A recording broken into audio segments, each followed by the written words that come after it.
Welcome to this issue of Retirement Crusaders. Today, rather than talking about money, we're going to talk about technology and how you can use it to age much better. Now, some of this may not apply directly to you, but may apply to somebody in your family or neighbors. So let's talk about how technology can make your life better.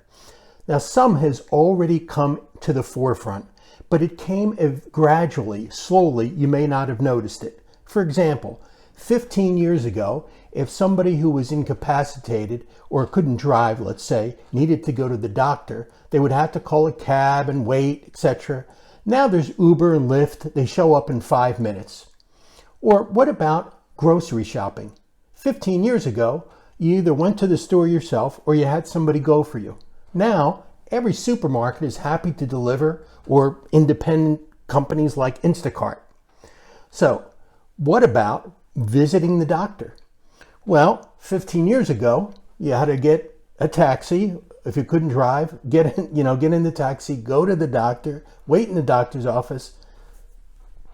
No more. Zoom is available to everybody, and there's a company called Teladoc that is capitalizing on that.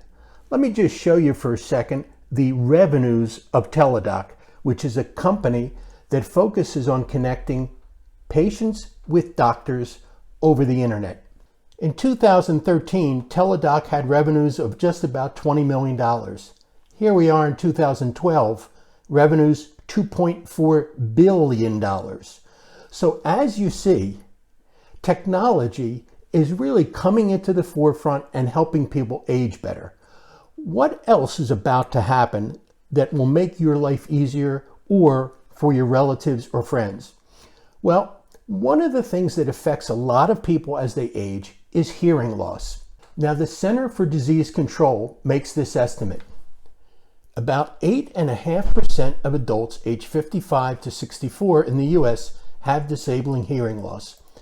That increases to 25% between ages 65 and 74, and then as great as 50% of those 75 or older. So even though you may not have hearing loss, and I don't, the chances that we will at some time in their life become very considerable. Now, everybody I've ever talked to who has a hearing aid tells me how lousy they are. So unfortunately, the technology of hearing aids has not yet advanced where people are happy with the results. So there's some other research going on to get away from hearing aids. So here's some research at the Massachusetts Eye and Ear and Harvard Medical School. They've demonstrated for the first time that hair cells can be regenerated in adult mammalian ear by using a drug to stimulate resident cells to become new hair cells. So what they found is that a big incident of hearing loss is caused by the degradation of hairs inside the ear. Those hairs vibrate when sound passes them, and that creates our hearing. Well, they've now found a drug that can regrow those hairs. Another set of researchers realized that it's not just regrowing the hairs, it's telling those cells that regrow the hair, is it a hair for the outer ear or a hair for the inner ear? And those researchers have uncovered a gene which determines whether the cells grow outer or inner ear hairs. So very possibly, in not too distant future, you will be able to put some drops in your ears or maybe take a pill each day that will actually help your hearing. Now, I remember years ago, if people were deaf and wanted to try to reclaim hearing, they would get cochlear implants. Now, that has become much more common for people who are aging and experiencing hearing loss. Now, the great thing about a cochlear implant is it's an implant behind your ear into your brain. It picks up the sounds and translates those sounds directly to your brain. So no matter how damaged your ear is, it bypasses the ear totally. Wow, that's fantastic. Now, one of the things that people tell me that do wear hearing aids, they say, you know what? The hearing aid is fine if I'm talking to you one-on-one. They say the hearing aid, the big problem it has is when I'm in a room with a lot of people and somebody's talking to me. I can't distinguish between the noise around me and that person. Good news. Some researchers are using artificial intelligence so that the hearing aid will be able to distinguish between background noise and the person speaking to you. Therefore, if they can put that software into a hearing aid, possibly hearing aids will actually start to get good where they'll be able to separate a conversation with somebody in front of you from the background noise. Now, if you find this video interesting, please click the subscribe button below and the little bell icon so that when we post our next video, which is about the upcoming recession, you will be informed. And then you'll see some other goodies in the description, some free booklets that we have. The problem with hearing loss that's so serious is that it causes other things. It can cause depression. It can cause people to disengage from social situations. It affects their balance, so people might fall more frequently. So hearing affects not just hearing, but many, many other things in our lives. And this is why it's so critical, and the incidence gets very high as we age of some degree of hearing loss.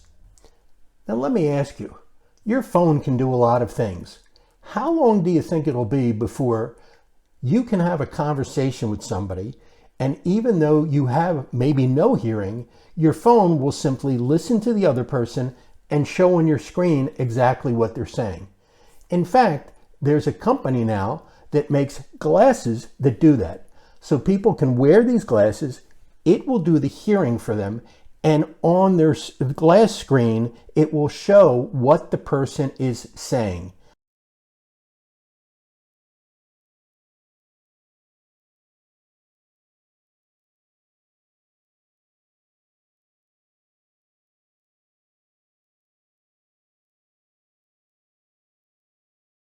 Now, one of the issues with aging is people living alone.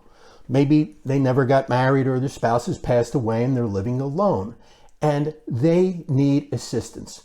Now, sometimes the assistance can obviously take various forms.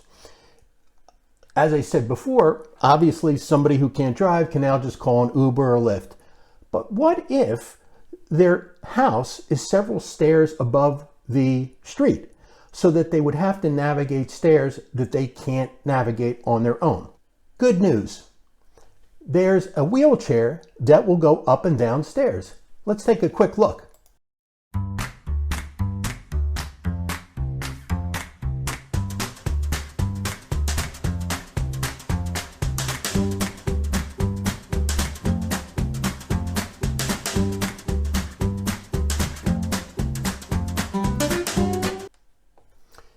Now, that video you saw is just one of many manufacturers who make wheelchairs that will navigate stairs. So even if you, a relative, a friend, can't get up and down the stairs to get in an Uber or Lyft, at least now there's wheelchairs, although not inexpensive, that can navigate some stairs. A great innovation. Now, what about other things? What about people who forget to take their pills? Well, imagine if this pill box had a simple Wi-Fi or Bluetooth item attached to it, and it could detect whether this flap had been opened and whether the pills for Sunday had been removed, and could send an electronic signal to a healthcare worker that would inform them somebody forgot to take their pills. Well, pretty simple. And I'm sure you'll see this any day right now because the technology exists and it's low-level, simple technology. Now, what about something even more advanced? What about being able to monitor somebody's overall health? Well, what if they could have a device under their skin that would continuously test their blood? That exists from a company called CGM, and it is used for diabetics. It continuously monitors their blood sugar content and is able to send a signal to a mobile phone, or obviously once it's in a mobile phone, could be sent by cell waves to a health professional or anywhere. So It's probably not too long before the device made by CGM, which is again for diabetics, will be able to detect many other things about a person's blood, which could, instead of detecting whether they took their pills or not, can actually test their blood directly and would alarm a healthcare worker about some deficiency in the patient's blood. Now, what about somebody who needs a caretaker? This is a big problem in America, and people lose an awful lot of time at work caring for an older family member. Well, it's possible those days are about to disappear. Let's take a look.